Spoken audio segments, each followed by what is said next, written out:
From Tally to Cali, it's time to wake up. Wake up! Wake up! Warchant.com is your ultimate Seminole sports source. And this is Wake Up Warchant, presented by Corner Pocket Bar and Grill. One more Corner Pocket. Now here's Warchant.com's Aslan Hajavandi and Corey Clark.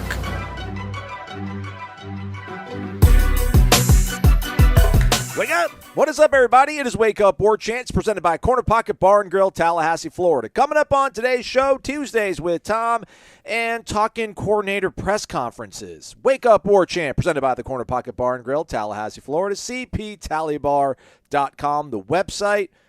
Pull out your phone, camera app. Pew, pew. That's my shutter sound, Corey. It's not all that great, but hit the QR code, takes you right to the website. You can get your orders in online, pick them up, check out the lunch specials, 11 a.m. to 3 p.m. daily. It's Tuesday. Tacos, Coronas, trivia. Treat yourself. What's up, Corey? How are you, man? Good, man. Good. I would encourage everyone to go to Corner Pocket. Good food, really nice service and servers, cold beer, vodka, everything you'd want in this. Huge TVs, a big Vegas wall where you can watch all the TVs. Yeah, man. It's just there's something for everyone at old CP. There we go. Warchant.com remains your ultimate Seminole sports source. Also, somehow, beyond all expectations, logic, just defying it, still $1 for an entire year. You can hop on now. They're 3-0. I mean, I don't know, maybe you want to wait for 4-0 right now. According to On3, the ACC Power Rankings, the Noles third in the conference behind NC State and Clemson. What are you waiting for? Get over to the boards. Check out Henshaw's house. Check out Corey's work. Austin, Michael Langston doing recruiting. Gene Williams dropping injury information that you folks desperately crave. Yep. But in no way, shape, or form will we ever get officially off the podium. So head to the website. It's only $1. It's only $1. Iris 321 as well. You should throw that in. You should throw that in. That's worth $1. Mm-hmm. I'll go ahead and say it. I think that's worth like 8 cents a month. Iris 321. That's how good it is. Yeah, right on. Right on. Corey, I kind of miss you, man. I think, plug your ears, Ira. I don't want to give him too many ideas. Kind of miss you. Wish you were here. Wish you were here on Mondays when we do those press conferences. I think we need your juice, your cachet. I think it elevates the room because I don't want to. We'll get to the injury stuff, I guess, at some point. What stood out to you? You wrote a story. Hell yes. Ira asking, I guess, Coach. You're 3-0. Pretty cool. Again, third in the power rankings in the ACC, according to On3. Boston College this week's opponent, 13th out of 14 teams, everybody. So, sky's the limit. We're climbing. We're doing it. Ask him, I guess, last year, did you think this was possible? And he said, hell yes. He said, you just spoiled it. He said, hell yes. How you and I don't like silence. I don't want to let it go on for too long, so, didn't know if you were still there. Understood. Yeah, man, I thought that was an interesting point of that. It was a weird – and Ira by far is the best question asker in there. He always has insightful questions. He always has like a different angle to look at something that I think about, or anybody else really for that matter. I just think he is by far the most he's definitely by far the most consistent question asker, as in he asks a lot of questions. But he's got a different angle for a lot of them, and they're all really good ideas. That question, the way it was phrased, wasn't Ira-like. It kind of meandered a little bit. It started out one way, went back another. It wasn't as concise as Ira normally is. It kind of sounded like one of my questions where I just, I just say a lot of words at once. But it got a great response. And I think Ira's point, because I wrote the story afterwards, was it's not just that they're 3-0 this year, because, of course, yes, he expects to win every week.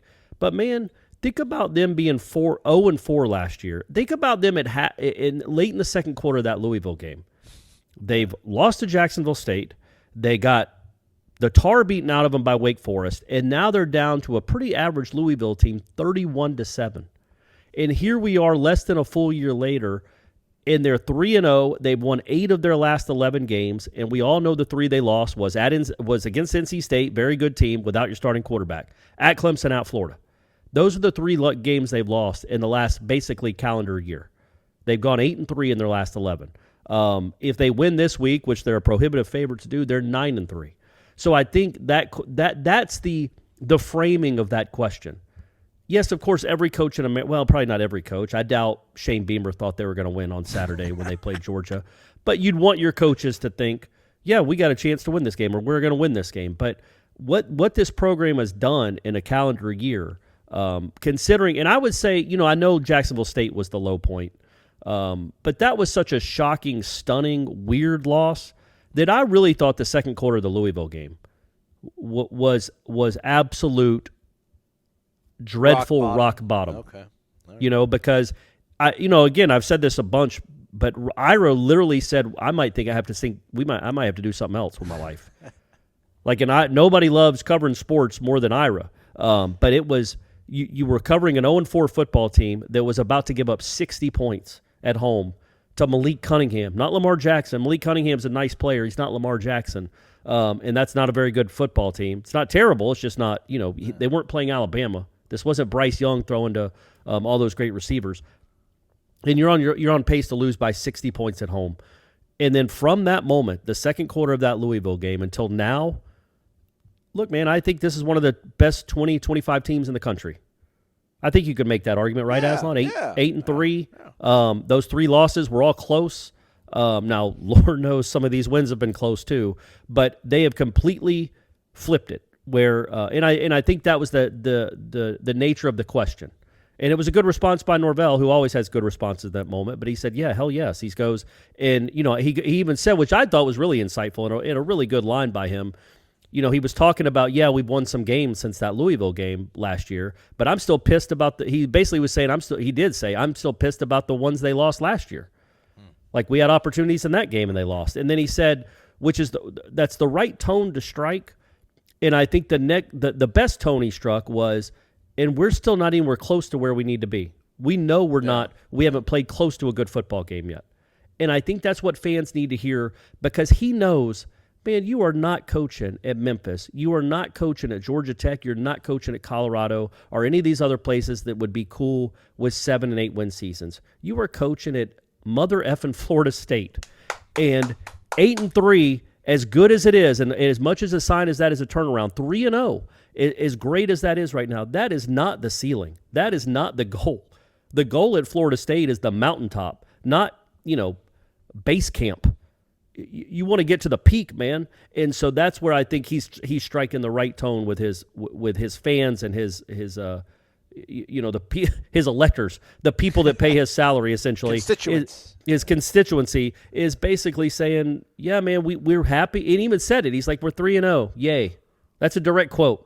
We're 3-0. Yay. Like, just almost mocking it. Like, man, he wants so much more from this program than just to be happy with a 3-0 start. And I thought that was probably the best moment of Monday, in my opinion.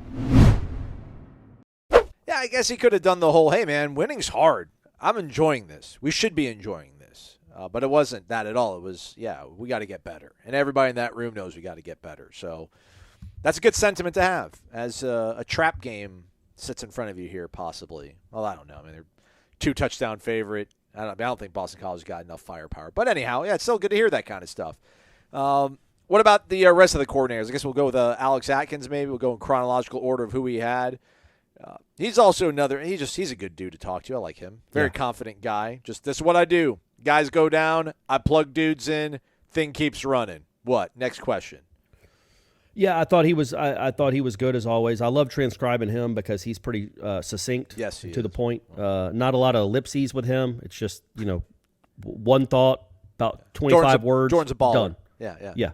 But yeah, he did say that Jordan's a baller. Johnny Wilson's a problem. Well, that to me too was like that. I thought that was a really cool moment too. Was him basically saying, "Look, Johnny Wilson is a problem for defenses. Like, it doesn't matter if." And he even said he's going to get 2 guys on him in the red zone. He thinks that defenses are going to shade. Now, obviously, they'll have a corner. They're going to shade somebody else over there too. Maybe just in regular plays too is what he meant. But I think he meant more the red zone.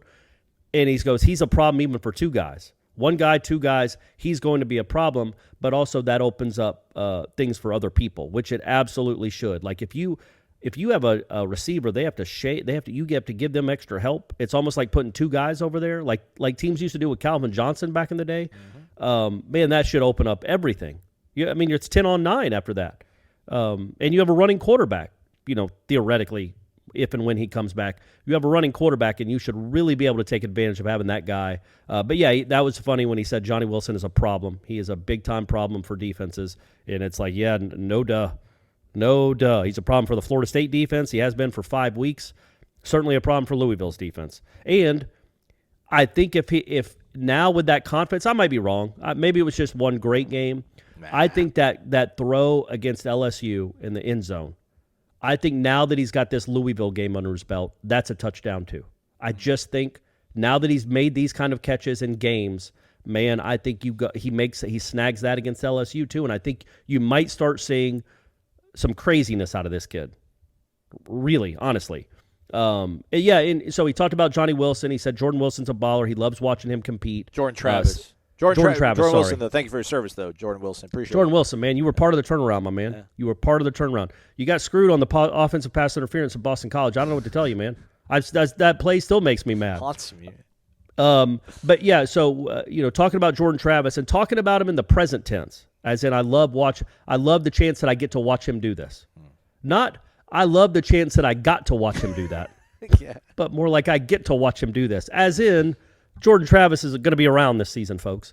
That was good to hear, good to see, because you're not going to get anything like that from Norvell necessarily. And then talking about the offensive line, and they have a plan for everything. Now, look, man, they are almost on their. They are really scraping the depths of their depth. The light here. is on. The empty light is on the fuel tank, right? They're scraping the bottom of the barrel. And I don't mean that negatively as far as like these kids can't play. I'm just saying as far as the depth you had going into the season, you thought you had 9 guys, maybe 10, I don't know.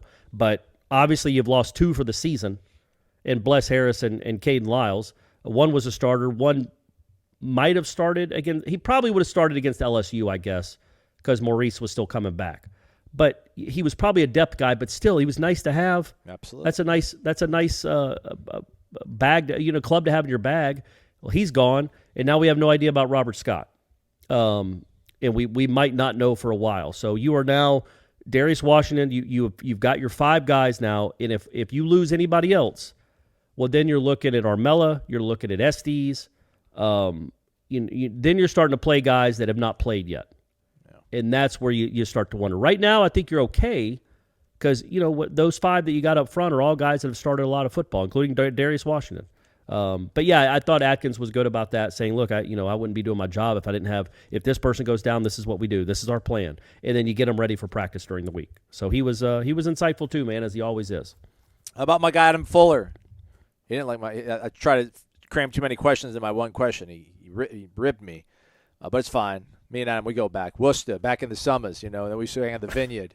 Right. It was awesome. It was wicked. It was pisser. Yeah, I think he was rightly encouraged by what he saw in the fourth quarter and what he saw from his DBs. See, that was another good question by Ira, talking about the pass breakups and those guys winning one-on-one battles when you actually had to have them. And then, he also talked about the missed tackles. I think that was his that was the most frustrating part of that game, I think, for him, was the missed tackles. I think he said, 150 extra yards on missed tackles. But it's also, how many of those were on Cunningham? And that guy's tough. He's tough in the open field. He would make NFL dudes miss. Maybe not to the level that he made Florida State guys miss, obviously, but he's tough to tackle on any football field in the world, one-on-one in open space. He's going to make people miss. I think they didn't like some of the runs the running backs had, which was an issue. And then, he talked about getting guys reps, getting Patrick Payton a ton of reps. Derek McClendon got more reps than he's ever gotten. He talked about Leonard Warner playing a lot more than they expected him to play.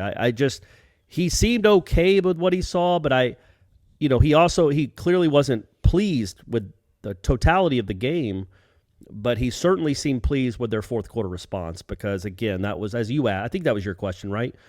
About what they looked like against LSU in the fourth quarter and then how they rebounded against Louisville. So that was a good sign, and hopefully moving forward, they'll feel really confident with a 1 or 2 score lead in the fourth quarter against an ACC team. Yeah, it's like the common thread with all these guys, whether it's Norvell or Fuller or Atkins. None of them are even remotely close to being content with where they're at right now. I mean, I think Fuller even said it as much as he's like, listen, we want to dominate. He said, we want to take the ball away. We want to go 3 and out every single time. And I know, like, you realize you can't do that. That's being perfect.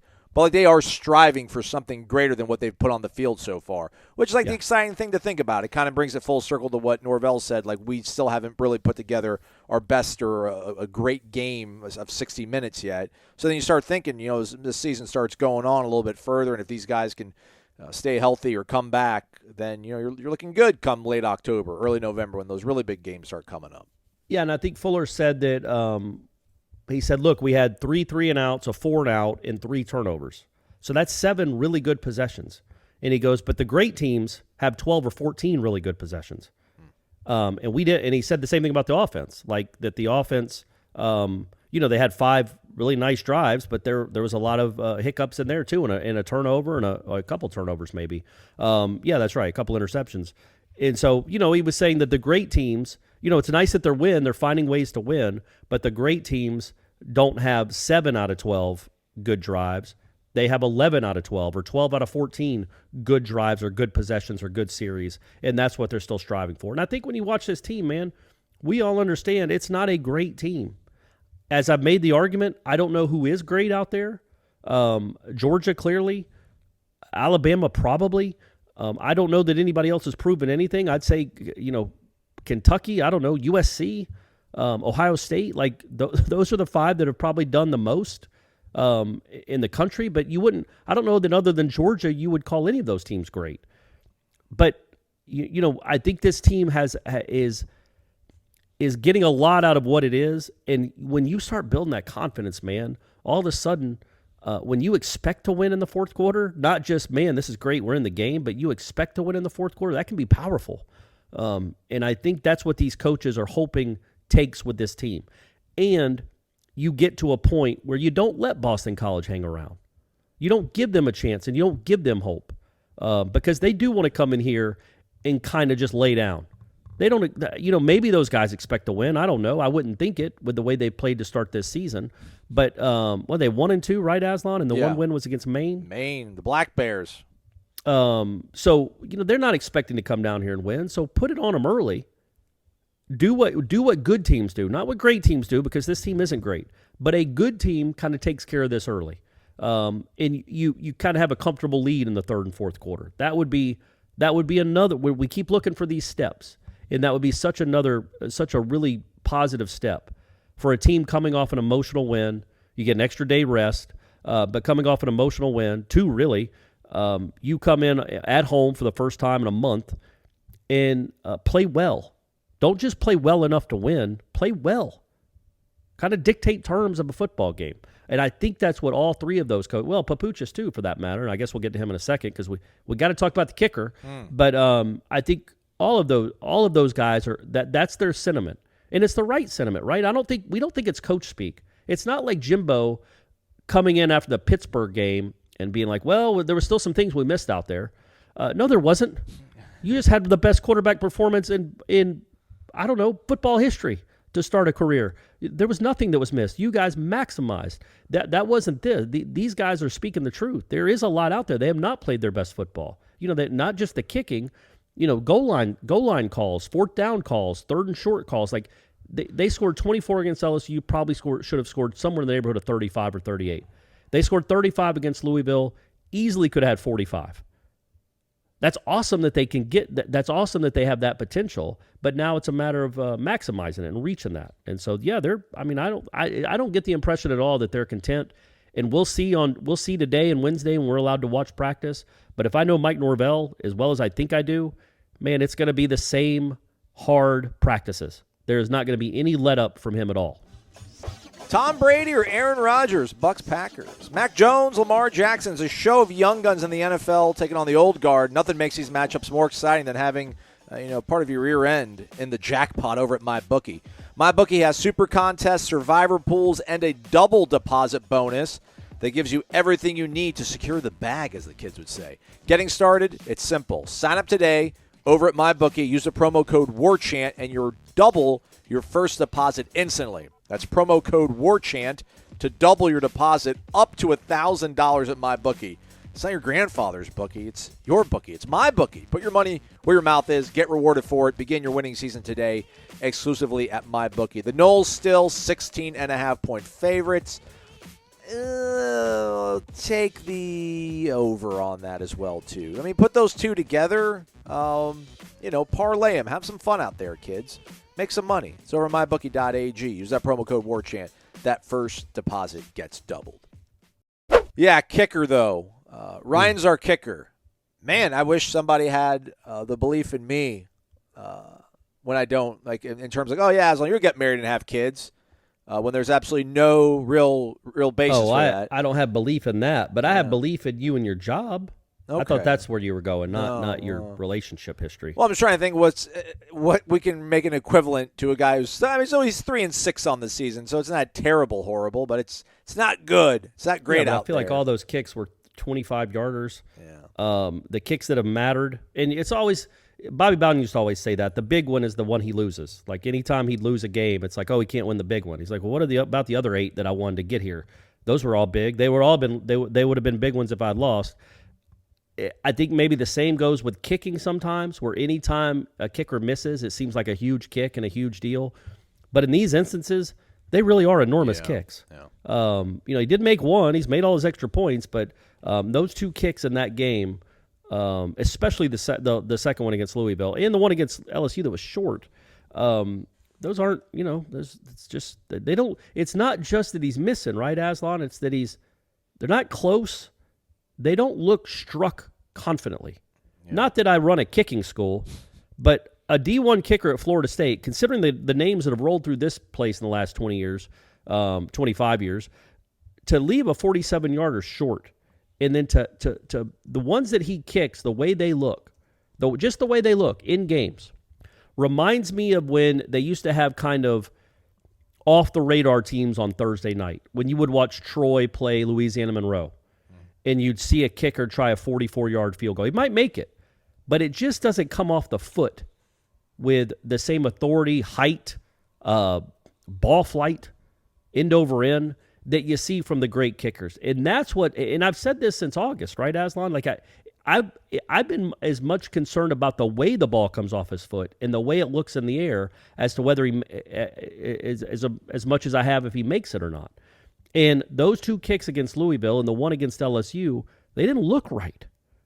He's not booming them and they're hitting up the top of the post. They just don't look confidently struck. They're not hit like somebody that's a D1 kicker that has the kind of talent that Fitzgerald has. And he does have some talent there. But I guess Norvell's thought and Papuchis' thought too is, well, what do you want us to do? He's our kicker. We can't criticize him publicly. We can't like have an open audition for kids on campus. I know a lot of people have tweeted at me about going over to the women's soccer team, but they're busy. They're playing a game. They're top 10 in the country. They're not going to loan one of their kids out for tryouts for football. There's not really much they can do other than, I think if he struggles again against BC, and again making, obviously you want him to make it. If you don't kick confidently, if it comes off just crazy left, no height, gets blocked, then you might really have to think about a change. Right now, I think they're really crossing their fingers that all he needs, like Tate Rodemaker needed, all he needs is to see one go through from a distance that matters, and maybe that'll get him going and give him some confidence. And so they're going to keep, I guess, running him out there until that happens, because their thought is, a good Ryan Fitzgerald, a confident Ryan Fitzgerald is by far our best option. So let's not just give up on him and then hope a walk-on kicker can miraculously handle this pressure and make the kicks. Let's keep believing in him until either he turns it around or we just can't conceivably put him out there anymore. Yeah, the guy behind him has not been drilling him in practice either, everybody. So you'd be taking a leap of faith, and I get it. I know we're like, well, it can't be any worse. I mean, it could. It always could. So we're up against the clock with the magic of editing. Let's go right now to Tom Lang. All right, there we go. Whoosh, the sound comes in. Tom arrives valiantly into the conversation. Tom, we're talking kickers. We'll talk about a little bit more stuff. We got limited amount of time with you, though, but what can you do, right? John Papuch, like, what do you guys want me to do? You want me to yell at him? You want me to do it for show? I guess, Corey's point is you just kind of hang in there, kind of like a Tate situation. You hope that the next time opportunity does arrive, he can execute, and then from there you kind of start building confidence and things working themselves out. Yeah, I mean, for me last week, just talking about it in pregame shows and the content we do during the week, and I said, I hope that his first kick is an extra point because maybe that'll get some of the confidence going because it was an issue. I mean, it was an issue before this game started. And then when he misses the one in the first quarter, I'm thinking that the rest of the way, Mike Norvell's logic on play calling and third and fourth down has to be the way it is for about like the 33-yard line to the 40-yard line. If you're in plus territory, how far does it extend? I was thinking maybe to the 25, maybe to the 20. And then the fourth quarter, it just didn't. They're going to stay the course, it would seem. But I don't know what benefit there would be for Mike Norvell to not back his guy, Ryan Fitzgerald, even if there was going to be a bit of a more of a competition in practice. You might as well stand behind him. It worked for Tate Rodemaker, so maybe it works for Ryan. I would say that maybe make it a real competition in practice, though. Yeah. He talked about that even on Monday with why the receivers are so much better in the way they block. And they talked a lot about the blocking, by the way, of Micah Pittman and Johnny Wilson. But he talked about he emphasized how competition has brought that out. Well, I think the same thing is certainly can be true at kicker. Make that kid have to have some pressure in practice to go win the job. That would help. But I don't know if it would. I mean, does it matter even if you're awesome in practice? If it's a whole different environment when you're playing in front of 70,000 people. Lacey's at home this week, so maybe that's a little bit more favorable to. Maybe he's more familiar with man. these uprights. I think there's probably more pressure at home for that kid this week. Honestly. Yeah, there's maybe a different kind of feel in the atmosphere when you walk off the sideline, and if it's all right, 38-yard try, and you can feel whatever that electricity is in the air. You just hope that if he has to line up a field goal attempt in this game on Saturday, it is with a multi-score lead. And that way, whether or not he makes it, it's not the biggest deal in the world. But I don't know if it's going to come into play for BC. College football is crazy, so it might be a big deal. But I think play calling on 3rd and 5 might need to have an eye towards 4th and 2, calling an offensive play for most parts of plus territory. Yeah, especially anytime you're outside, I would say the 15. Right, there you go. Yep. Yeah, I mean, that's what my biggest problem with Norvell, and I thought he called a great game. It did a really good job, and I like the direction of the program, but we talked about this on yesterday's show. 3rd and 8, you have a chance to win the game with your 6'7" guy that they can't guard. Why in the world would you try to center it for your field goal kicker that you should not trust? And now it's a matter of just coaching to your team. And I think that will be the math moving forward until Fitzgerald earns his trust. Because, look, man, he can say everything he wants. He can't keep coaching like he's got Roberto Aguayo back there. That won't happen. He's a smart guy, and he likes to win football games. He doesn't want to waste scoring opportunities by missing field goals, but he has to say what he says publicly. But I do think it changes the way he manages a game inside the 35-yard line. No, I think it has to, and it's not like Tate at that point hadn't proven that he could make big throws. The 3rd and goal play, that's the only option. If there's a run option off of that play, it's blown up in the backfield. Everything else is covered. So it's got to be Johnny Wilson back corner of the end zone. And if they don't get it, I mean, I guess by what he did later in the fourth quarter that we're talking about, they kick it to tie at 31. So that's a huge play. There's a lot riding on that completion from Tate to Johnny in the back, and he does. And you've got a chance, like you said, to go win the football game. I was heated in the watch-along. You guys who are listening to the pod can go check that out. I stand by how I felt.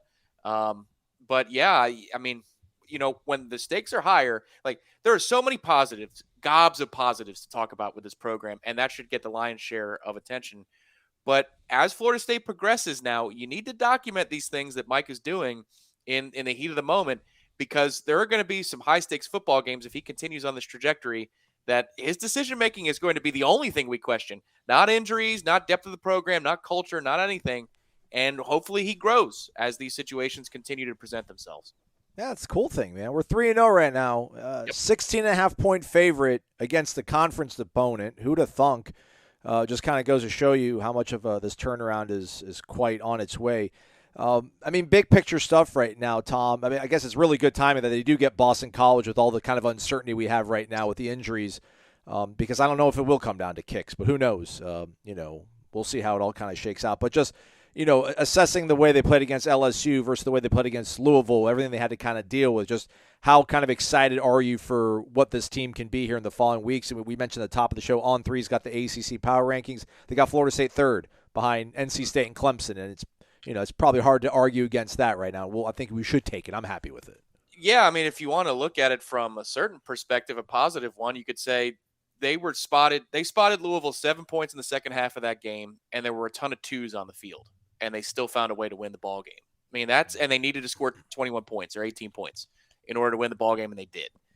That's really impressive, and that's where the culture helped win the football game for FSU. So that's the positive side of things, and it's funny how the schedule works out, because preseason I would have told you BC and Syracuse are about on the same plane. But I'm really glad that Florida State is not traveling to Syracuse this week. Mm-hmm. That would be a completely different beast versus having BC come to town. Again, college football is wild this year, so nothing is guaranteed. But if you're going to play BC, this is the week to do it. And so to the point, Aslan, I'm excited because this is the time that you get BC. You get a really good shot to go to 4-0 if it goes chalk the way Vegas is talking about. And you might get a couple of these guys back, because the way Mike answered the question in his Monday press conference has me buoyed. He would have announced probably if there was some season-ending news in the next couple of days. He didn't, and he said, I thought the reports were positive. So if you can skate by and get through BC, now you're having a ranked opponent come to town, Wake versus Florida State, two ranked teams, Florida State for a chance to go to 5-0 ahead of their two-game stretch at NC State and Clemson. You're now in the national spotlight. Game day coming to town. Game day is going to come to town, Tom. Let's stream it. Speak it. Yeah, get your game day sign ready, Tom. Get your game day sign ready. I would make sure that it has the QR code of Warchant TV and Warchant.com. That's right, $1. Can you believe it's just $1? That could be the sign. It's $1 in the QR code. There you go. Yeah. I was going to say, I think though, when it comes to him announcing season-ending injuries, if I've monitored this the last 2 years as well as I think I have, I honestly don't think it would happen until next week. That's probably true. I think the way he handled Bless Harris, he didn't announce that until after he showed that Bless Harris wasn't going to play. So if one of these was a season ender, I don't necessarily think he would announce it until the following week where that person is not on the field and is not dressed, and then he might address it after that. That said, I do agree with what you said. I think it sounded really good on most of those fronts. I know there was a picture of Jordan Travis circulating on social media. Somebody saw him at a store, I think, and he didn't even have a boot on. He's just walking around in flip-flops. That's good news too. So it does sound positive.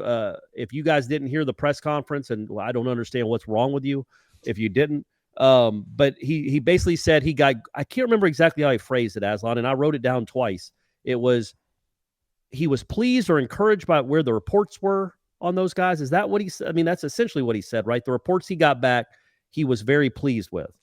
Now, He didn't say who. He didn't specify who because he never would. But that's, I think, what he said. I felt very good about where a lot of those reports came back, and we'll continue to evaluate as the week goes on. I know they'll attack their rehab, their fighters. They're definitely going to work. That's crazy. So he's not even in a boot. Man, and I don't know, 4 days ago, I thought he was going to break his wrist punching the turf because it seemed like his life flashed before his eyes. The body is a weird deal because I'm telling you, I was there in the spring, and we didn't report this at the time, but I saw Johnny Wilson go up for a catch and come down and immediately fall to the ground and scream and hold his knee. Uh-huh. And this was like the first week of spring practice. And I'm like, well, they got to go to the portal again because they just lost their big 6'7" guy, and I thought he was done for the year. I'm like, he just tore his flipping ACL, and then I believe he was back at practice the next week.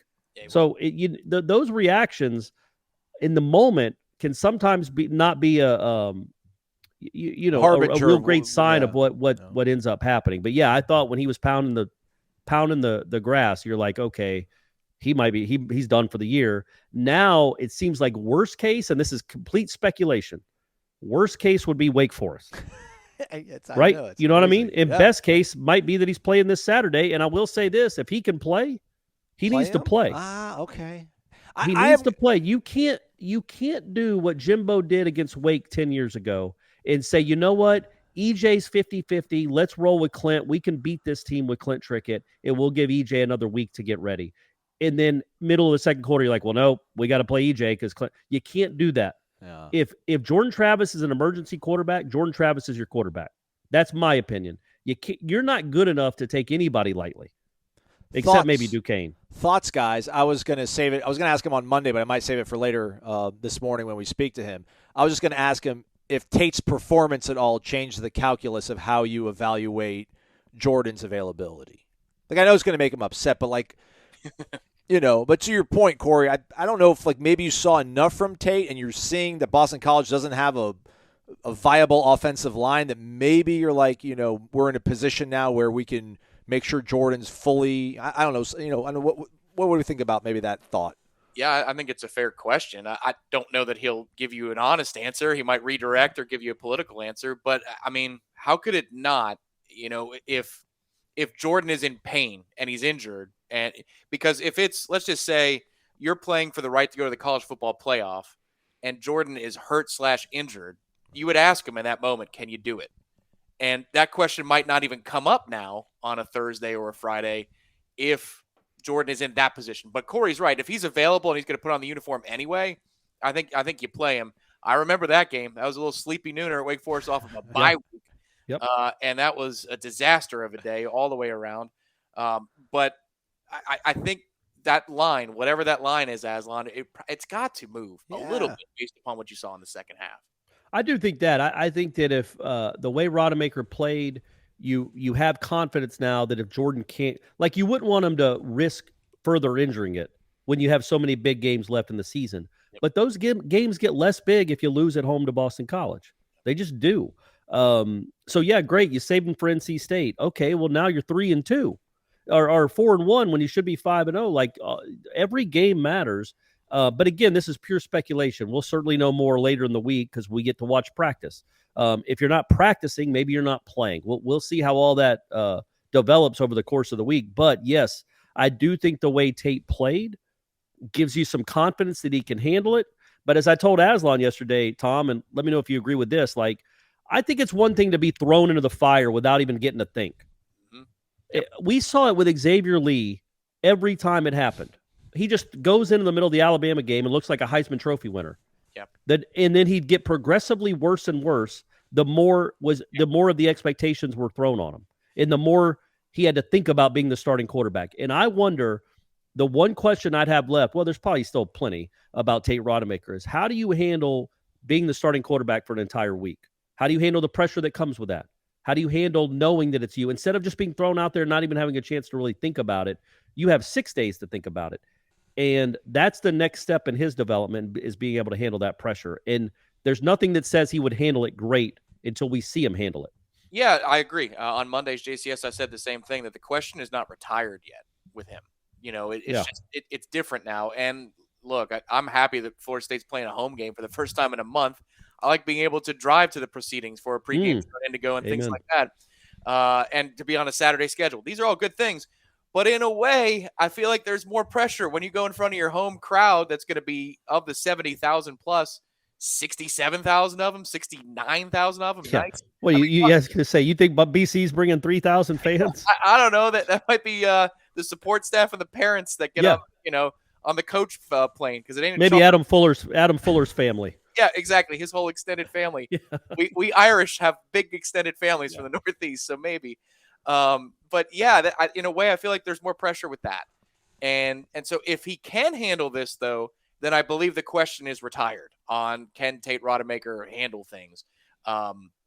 It still was a massive step, though, for him to even do as much as he's done. So hopefully that's the thing that breaks the dam for him, and he never looks back again. But I agree with you. I think this is a second layer to the can he handle the moment deal. Because what if he does throw a pick on his first drive? How does he handle that? Are you warming up A.J. Duffy 2 drives later, or are you just laughing it off by, again, 2 or 3 drives later? It'll be fascinating to watch. Warchant Game Day presented by Zaxby's returns to the Hotel Indigo on Saturday. Do we have a full rundown of the day's activities yet, Tom? We do. So at 4 o'clock, the cash bar and the buffet service will begin at Indigo. So if you show up before 4, I don't know that they'll have a whole lot for you. So just get there around 4 o'clock. It's the 7th floor. You wrap around. There'll be signage to show you where to go. They got a cash bar. The grub is good. Aslan enjoyed some last time when he did the pregame or the watch-along show. the show begins at 5 o'clock, and we'll be riding there till 7. And we look forward to seeing everybody out there. There'll be some crowd control this time because it was crazy for Duquesne. I can't imagine what it's going to be for a night kick. And I also can't wait because I'll be producing on Friday at Corner Pocket 5:30 with Corey and Jeff for the Warchant Happy Hour, which is always a great time because you get to hang out with some Noles and talk to some Warchant folks after that's over too. So it's going to be a fun weekend here in Tally. Aslan, will you be there for that?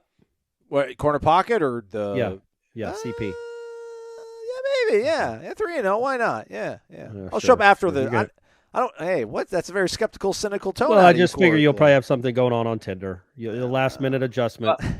I've got actually a carrot to dangle, though. We're supposed to get dedicated parking passes for Saturday because of anticipated overflow. So if you want to come get the parking pass, there it is, Aslan. There'll be a beer waiting for you or a choice beverage, whatever you want. Nice. I like that. I like dedicated parking passes.